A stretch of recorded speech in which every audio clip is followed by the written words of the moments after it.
सन 2026-27 या वित्तीय वर्षामध्ये महानगरपालिका हद्दीतील जिल्हा परिषद शाळेत शिक्षण घेत असलेल्या विद्यार्थ्यांसाठी शैक्षणिक साहित्याकरता निधी थेट लाभ हस्तांतरण द्वारे देण्याबाबत प्रशासकीय वित्तीय मान्यता मिळण्याबाबत आपल्या वसई तालुक्यात 116 शाळा आहेत आणि टोटल 18,000 विद्यार्थी. पूर्वी यांना साहित्य आपण द्यायचं, आता आपण बँकेत जमा करणार आहे. आजचा जो ठराव आहे त्याच्यात काही लोकांना म्हणजे विद्यार्थ्यांना आधार कार्ड, पॅन कार्ड हे काढावं लागतं. त्याचबरोबर ह्या निधीचा दुरुपयोग होऊ शकतो. ते जे पालक आहेत ते ह्याच कामाला वापरतील असं आपण काही सांगू शकत नाही किंवा तसं काही त्यांच्यावर नियंत्रण आपलं राहणार नाही. त्याचप्रमाणे साहित्य जे आहे ते प्रत्येक विद्यार्थ्याचं अलग अलग होतं.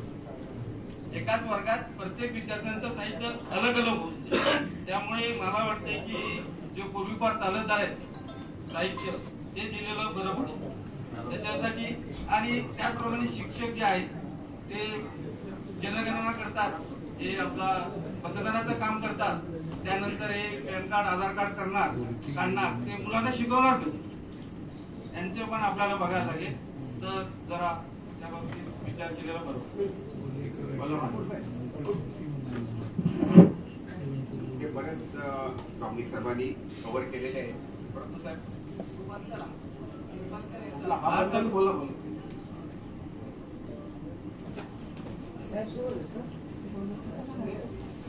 हॅलो, हा बोल. हा, तर त्याच्यामध्ये आधार आणि तुमचा पॅन कार्ड लिंक करण्यासाठी 1200 रुपये खर्च आहे.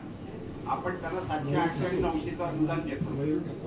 तर ते 1200 रुपयाचा जो खर्च करणार किती तुम्हाला अनुदान म्हणजे तिथेच त्यांचा वेळ बसत नाही आणि या 2 कोटीतले अर्धे देखील पैसे त्या लाभार्थ्यापर्यंत पोहोचणार नाही. आणि आपण डीबीटी मार्फत करतोय त्यापेक्षा जसं रुमाव साहेबांनी सांगितलं की त्याच्या बाबतीत तुम्ही त्यांना आपण जे एक्झिस्टिंग आपली प्रॅक्टिस आहे ती चालू ठेवण्याची, नाहीतर वस्तू नाहीतर हे सगळं म्हणजे बरोबर वाटत नाही. कारण माझ्याकडे देखील काल आलेल्या आणि पण प्रिन्सिपल आमच्यावर जबाबदारी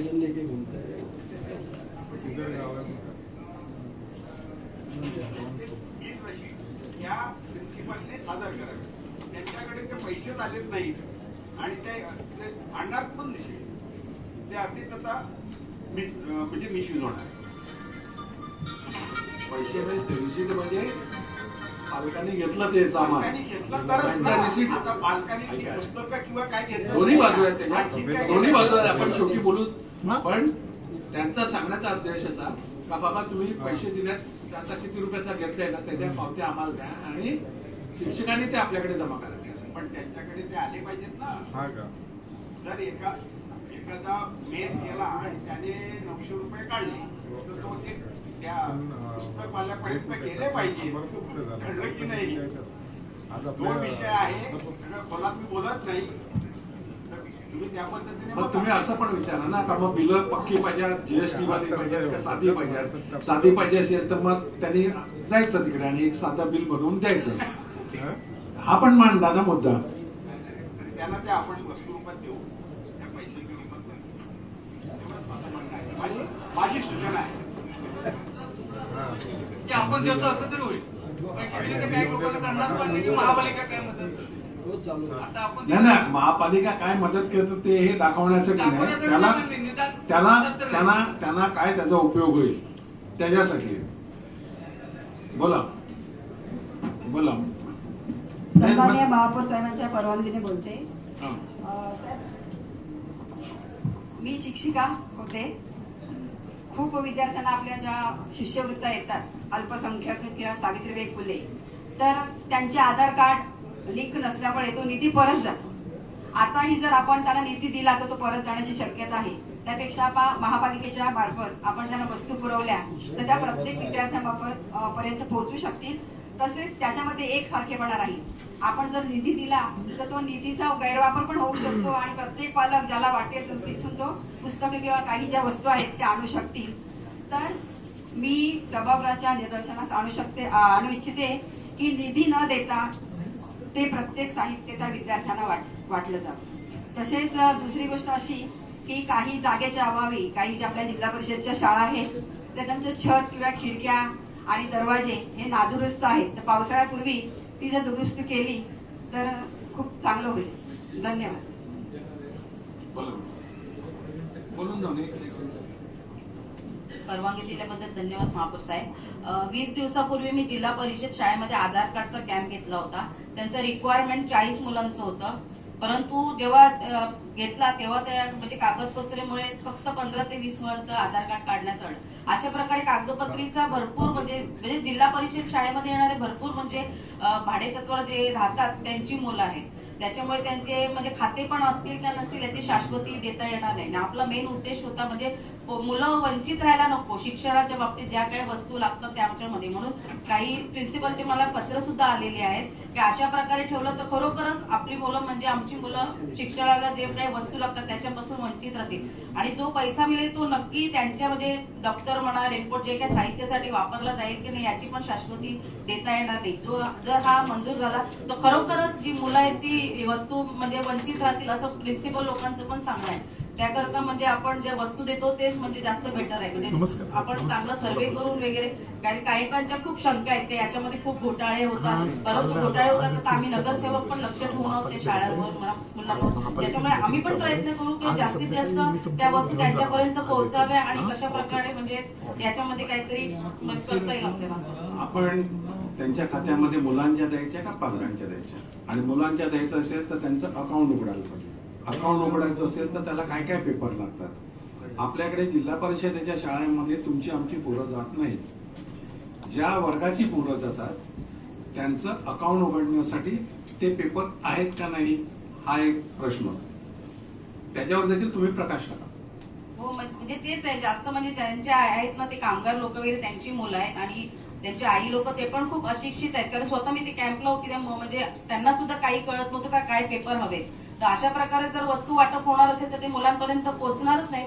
नक्की म्हणजे या वर्षी तरी नक्की वस्तू वाचून पोरं वंचित राहतील. धन्यवाद.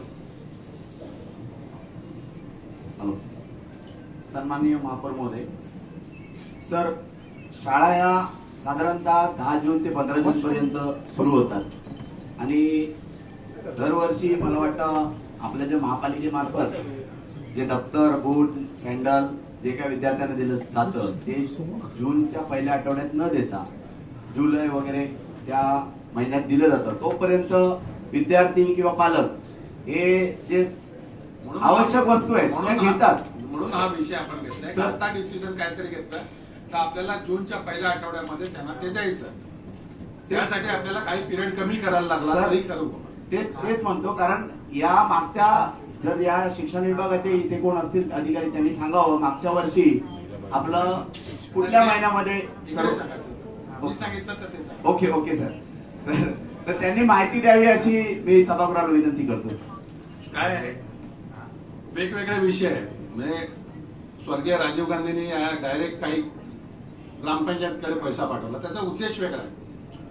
त्या 100 रुपयामध्ये किती रुपये प्रत्यक्ष त्यांच्यापर्यंत पोहोचतात आणि डायरेक्ट दिले तर काय, परंतु डायरेक्ट दिल्यावर काय काय गैरमाहिती होऊ शकतात. आता आपल्याकडे जी जिल्हा परिषदेची मुलं आहेत सगळ्यांनी विचार करा का त्यांची अकाउंट्स आहेत का.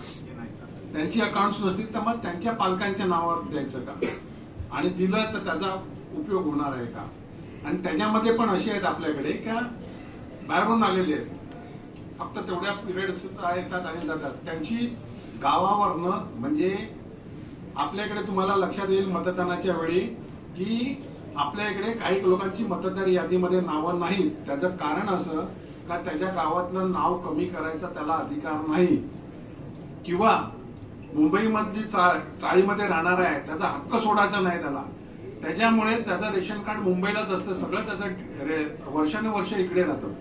निवडणुकीला तुम्ही बघितलं असेल तर फक्त मनवेलपाडामधनं जवळपास 40 ते 50 बसेस रायगडला जातात मतदानाला. कारण त्यांना तिकडे नाव काढायचा अधिकार नाही मिळत. मग अशा मुलांचा रेकॉर्ड नसेल तर त्यांचं इकडे बँकेत अकाउंट कसं उघडलं जाईल हा एक प्रश्न आहे. त्यामुळे अडचणी सगळ्या आहेत. त्याच्यात आपण विचार करायला पाहिजे का काय करायला पाहिजे. बोला महापौर साहेब, आपण आता सर्व सभागृहातील सर्व सन्मानित सदस्यांचा येतो आवाज येतो आपण मत घेतलं असता आपल्याला निदर्शनास आलं आहे का हे अशक्य कोटीतली गोष्ट होऊ शकते, कारण जिल्हा परिषद शाळेत शिकणाऱ्या विद्यार्थ्यांचं कुटुंब हे आर्थिक डबक्यातून चाललेलं असतं. आणि अशा परिस्थितीत पालकांच्या खात्यात किंवा मुलांच्या खात्यात जर ते पैसे आले तर निश्चित स्वरूपात वापरले जातील का, तर त्याचं उत्तर नाही आहे. त्या दृष्टिकोनातून आपण विचार करावा. एकीकडे आपण विद्यार्थ्यांचं सक्षमीकरण करत असताना त्यांना शालेय साहित्य पुरवून आपण त्यांना सक्षमीकरण करतो, परंतु ज्या छताखाली ते बसलेले आहेत ते छत मात्र गळते जिल्हा परिषदचं, याच्याकडे महानगरपालिका प्रत्यक्षात बघत नाही. पण माझं असं म्हणणं राहील साहेब, नाही साहेब, मी प्रतिसूचना करतोय त्याच्या संदर्भात का आपण ह्या पुढच्या येणाऱ्या काळामध्ये किंवा ह्या काळामध्ये ह्या जिल्हा परिषद शाळेचे बरेचसे छत जी गळतात, पत्रे गळत असतात, कवळे गळत असतात, तर मग लोकप्रतिनिधी म्हणून बरेचसे असतील ज्या ग्रामीण भागात राहणारे नगरसेवक असतील ते लोकप्रतिनिधी म्हणून कुठून तरी ताडपत्री गोळा करतात किंवा काय जी मदत करता येईल कुठल्या संस्थेकडून ती करायचा प्रयत्न करतात. त्या दृष्टिकोनातून आपण याचा सुद्धा विचार करावा की ते रिपेअर कसे होतील किंवा त्याला छत टाकण्यासाठी आपण काय करू शकतो या संदर्भात सुद्धा आपण विचार करावा.